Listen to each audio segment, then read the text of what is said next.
출애굽기 20장 17절 말씀입니다. 내 이웃의 집을 탐내지 말라. 내 이웃의 아내나 그의 남종이나 그의 여종이나 그의 소나 그의 나귀나 물은 내 이웃의 소유를 탐내지 말라. 사랑하는 형제 여러분, 9월 14일 월요일 새벽 묵상에 오신 것을 환영합니다. 출애굽기 강해 중 10계명 마지막 제 10계명에 왔습니다. 한번 10계명을 외우고 지나가 볼까요? 1계명, 너는 나 외에 다른 신들을 내게 두지 말라. 2계명, 너를 위하여 우상을 만들지 말고 섬기지 말라. 제3계명, 내 하나님 여호와의 이름을 망령되게 부르지 말라. 제4계명, 안식일을 기억하여 거룩하게 지키라. 제5계명, 내 부모를 공경하라. 제6계명, 살인하지 말라. 제7계명, 간음하지 말라. 제8계명, 도둑질하지 말라. 제9계명, 내 이웃에 대하여 거짓 증거하지 말라. 여기까지는 행위에 대한 금지를 말씀하셨습니다. 금지 또는 명령이죠. 제10계명, 내 이웃의 소유를 탐내지 말라. 마음을 금지하셨어요. 탐심 금지. 그래서 제10계명이 있기 때문에 10계명과 1계명 또는 10계명과 9계명 이렇게 연관시켜 볼 때에 행위로 죄악이 되기 이전에 마음에서부터 이미 죄를 생각하고 그것을 탐했다면 죄가 된다는 것을 알 수가 있습니다. 그래서 죄란 하나님이 기뻐하지 않는 모든 마음과 행동, 말 이런 것들이죠. 자, 진짜 내 것, 영원한 내 것을 생각하면 남의 것을 탐낼 필요가 없는데 남의 소유, 이웃의 것을 탐내는 것은 영원한 분깃에 마음을 두지 않았기 때문입니다. 진짜 내 것이 무엇인지 시편 119편이 알려줘요. 56, 57절 내 소유는 이것이니 곧 주의 법도들을 지킨 것이니이다.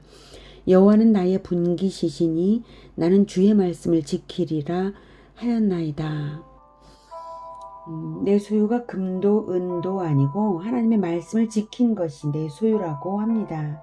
왜냐하면 영원한 소유만 진정한 소유이기 때문이죠. 천국에 가지고 들어가는 것만 진정한 소유이기 때문에 하나님의 말씀의 법도를 지키는 것이 내 소유를 보장하는 것입니다. 그럼 진짜 내 소유는 무엇인가? 여호와가 나의 분깃이다 라고 57절에 말하죠. 분깃이란 분배받은 땅, 상속분이라는 의미인데요. 여호와가 나의 분깃이란 것은 하나님께서 나에게 이렇게 말씀을 하시는 것과 같아요. 나는 네 거야 라고 말씀을 하신 거죠. 그래서 여호와 하나님이 내 거구나 이렇게 생각한다면 온 세상을 다 가지신, 온 세상의 주인이신, 온 천하의 주인이신 여호와 것이 내 것이 되는 거죠. 네. 그래서 여호와가 내 재산이니까 여호와만 놓치지 않으면 다 되는 것입니다. 그러니까 여호와의 법도를 지키는 것이 내 것인 것이 맞죠. 분깃은 상속재산처럼 완전한 분배로서 받은 재산이라는 의미입니다. 그러니까 상속해 주시는 자에게 속하면 상속받는 것이죠. 그러니까 그 소속을 놓치지 않으면 되는 것입니다. 그래서 여호와는 나의 분깃입니다. 여호와의 소속을 놓치지 않는 것은 무엇으로 되나요? 여호와의 말씀, 여호와의 법도를 지키는 것으로서 여호와의 소속인 것이 늘 유지되죠. 그러니까 내 소유는 주의 법도들을 지킨 것입니다. 하나님은 잠시 나에게 빌려주신 것이 있고요. 하나님께서 영원히 나에게 주시는 것이 있습니다. 이 땅에서의 재산은 분깃이 아니라 빌려주신 자원이죠. 천국 집은 분깃입니다. 이 땅에서의 건강은 분깃이 아니라 빌려주신 자원입니다. 천국의 영생은 분깃입니다. 이 땅에서의 재능이나 두뇌나 재물이나 인맥도 분깃이 아닙니다. 빌려주신 자원입니다. 천국의 능력과 천국 공동체가 분깃입니다. 하나님이 세상 모든 사람들에게 각각 잠시 빌려주신 것들이 있는데요. 어떤 것은 굉장히 좋아 보입니다. 그러나 잠시 빌려주신 것에 불과하죠. 우리가 마음에 둘 것은 내 것이든 남의 것이든 잠시 빌려주신 것에 마음 둘 필요가 없어요. 영원히 주시는 것을 바라보는 것, 그것이 중요합니다. 그래서 영원히 하나님이 나에게 주시는 그것이 크든 작든 내가 여호와의 소속인 것을 지키면 그것을 가질 수 있는 것이죠. 분깃을 받을 수 있는 것이죠. 지혜로운 사람은 그 영원한 것에 마음을 둡니다. 그 영원한 것이 무엇일까요? 잠언 11장 30절에 의인의 열매는 생명나무라 지혜로운 자는 사람을 얻느니라 라고 말씀을 하고 계십니다. 영원한 것은 사람입니다.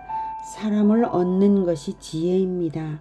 의인은 즉 여호와의 법도를 지킨 자의 열매는 생명나무인데 그 생명나무가 바로 사람이라는 것입니다. 나무는 나무를 낳죠. 내가 생명나무이면 나는 열매를 맺어서 또 다른 생명나무를 낳습니다. 그 열매의 씨앗이 또 생명나무가 되잖아요. 그래서 의인의 열매는 사람이다라는 것입니다. 사람을 낳는 자는 영원한 것을 얻는 것입니다. 그것이 여호와의 분깃입니다. 신명기 32장 8, 9절에 지극히 높으신 자가 민족들에게 기업을 주실 때에 인종을 나누실 때에 이스라엘 자손의 수효대로 백성들의 경계를 정하셨도다. 여호와의 분깃은 자기 백성이라 야곱은 그가 택하신 기업이로다. 하나님께서 이 땅을 나눠주실 때에도 수효대로 나눠주셨죠. 이스라엘 백성이 가나안 땅에 들어갈 때도 각 지파별 수요대로 땅을 제비 뽑게 하셨고 또 제비 뽑은 땅을 바라보며 가나안 전쟁을 수행할 때에 실천할 때에 실천한 만큼 얻게 되었습니다. 그래서 분깃을 얻는 원리는 두 가지입니다. 한 가지는 수요대로이고요. 또 그 다음 또 한 가지는 법도의 실천대로입니다. 그래서 여호와의 분깃은 자기 백성이라 야곱은 그가 택하신 기업이로다. 여호와께서도 나는 내 백성이 내 분깃이야 이렇게 말씀을 하신다면 나도 역시 여호와의 원리대로 나의 분깃은 하나님께서 주신 나의 백성입니다. 이렇게 말할 수 있겠죠. 사람이 분깃입니다. 사람이 영원합니다. 천국에 들어가는 것은 오직 사람이 들어가니까 말입니다. 그래서 내가 여호와의 법도대로 실천하는 가운데에서 얻어지는 사람, 그가 누구겠습니까? 내가 여호와의 법도대로 실천하여서 즉 예수님을 따라서 실천할 때에 얻어지는 예수님의 제자 계보들이 이어질 텐데 그 사람들이 바로 분깃입니다. 영원한 분깃입니다. 마태복음 19장 16절부터는 어떤 사람이 영생에 관심이 많아서 무슨 선한 일을 하여야 영생을 얻으리까 라고 예수님께 물어봤을 때에 예수님께서 계명들을 지키라 라고 말씀을 하셨어요. 그러자 그 사람이 말을 하기를 이 모든 계명들을 내가 지켰는데 아직 무엇이 부족합니까? 라고 말을 해요. 그러자 예수님께서 그 사람이 계명을 다 지키지 않았다는 것을 깨닫게 하고자 내가 온전하고자 할진대 즉 온전치 않다는 거죠. 가서 내 소유를 팔아 가난한 자들에게 주라. 그리하면 하늘에서 보화가 내게 있으리라. 그리고 와서 나를 따르라. 이렇게 말씀을 하셨어요. 이 사람은 청년인데요. 재물이 많다고 했습니다. 이때 이 재물은 토지입니다. 토지를 말하고 있는 거예요. 그 토지를 팔아서 사람들에게 주라고, 가난한 자들에게 주라라고 예수님께서 말씀을 하셨죠. 즉 토지 소유와 관계되어 온전치 못한 것이 이 청년에게는 있는 거예요. 근데 이 사람이 청년이란 말이죠. 이 청년이 재물이 많다는 것은 이상한 일이에요. 청년이 어떻게 재물이 많을 수가 있습니까? 토지가 많을 수가 있습니까? 이스라엘에는 토지가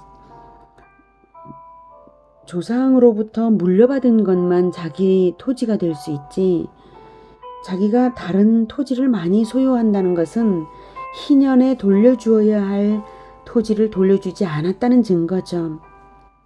이스라엘은 희년인 50년마다 남의 토지를 샀을지라도 그것을 다시 돌려주게 되어 있습니다.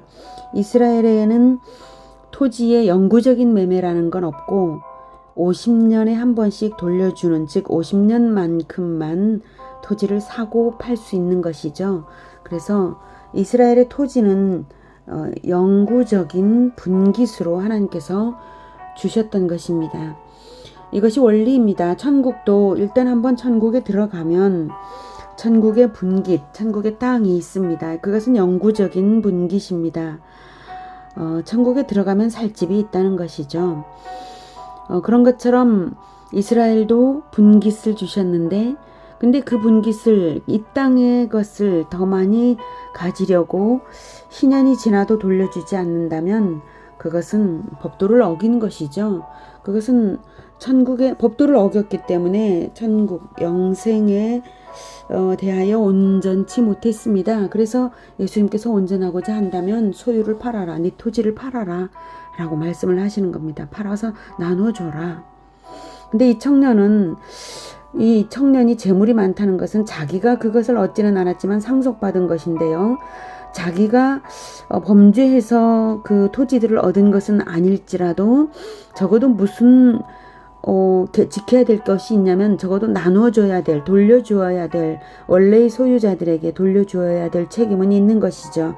만약 돌려주지 않는다면 탐심이 있는 것이고, 탐심 금지 제10계명을 어긴 것이고, 이웃들을 사랑하지 않은 것입니다.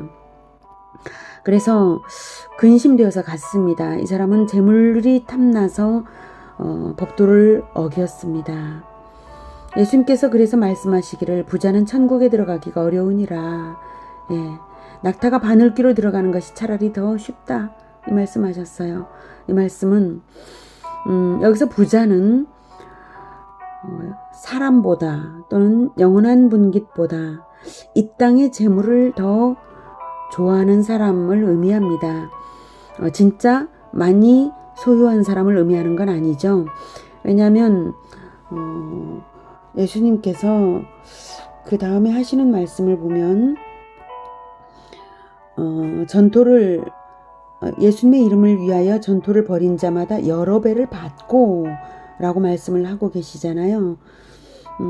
이 땅에서 여러 배를 받는다니까 부자는 있는 것이 분명해요.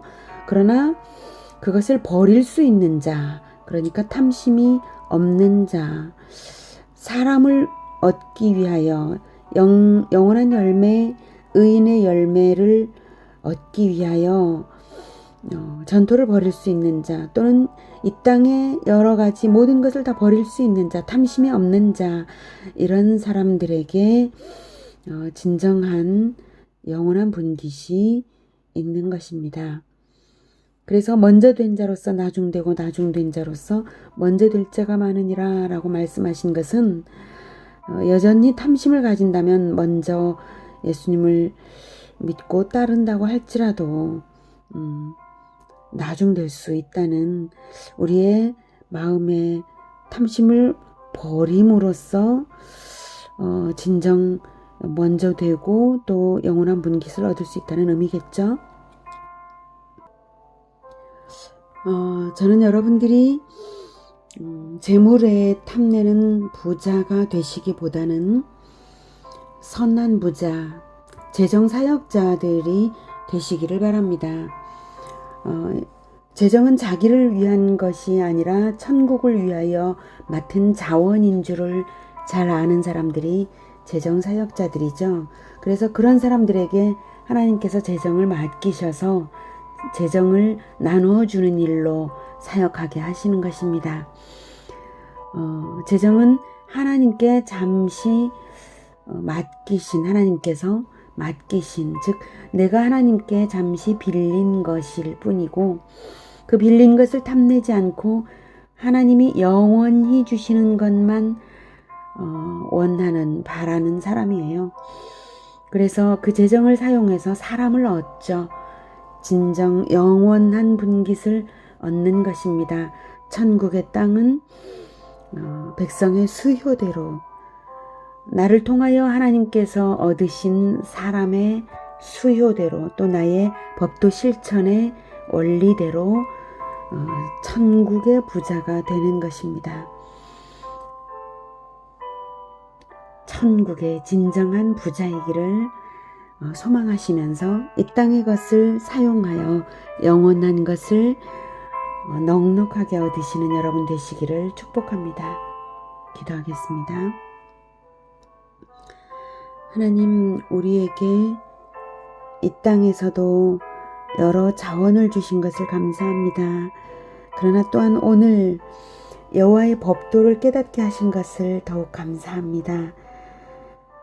여호와의 법도를 지킨 것만이 영원한 분깃이고, 그리고 의인의 열매는 생명나무인데 사람을 얻는 것이 지혜라고 하셨사오니, 영원한 분깃이 될 생명나무, 의인이 의인을 낳는, 끊임없이 생명나무를 낳고 낳는 우리 모두가 되게 하여 주시옵소서. 이 땅의 재물은 자원이고 영원한 분깃을 마음에 두어 영원한 영생을 얻는 많은 사람들을 낳는 그러한 우리 모두가 되게 하여 주시옵소서. 예수 그리스도 이름으로 기도드립니다. 아멘. 이어지는 시간은 개인 기도 시간입니다.